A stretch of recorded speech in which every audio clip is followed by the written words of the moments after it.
ketentuan yang ada bahwa ini ada di dalam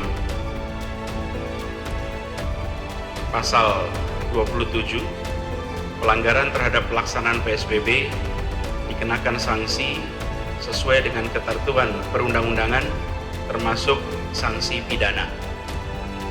Dari mulai pidana ringan, dan bila berulang bisa menjadi lebih berat.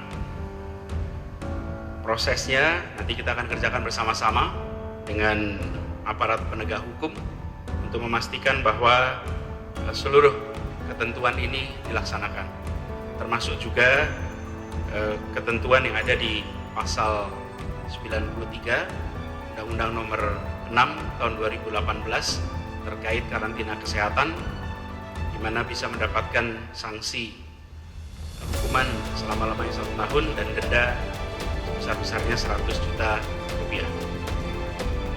Bapak Ibu sekalian yang saya hormati, warga Jakarta yang saya cintai, apa yang baru saja disampaikan tentang peraturan ini bertujuan untuk menyelamatkan kita semua dari wabah COVID-19.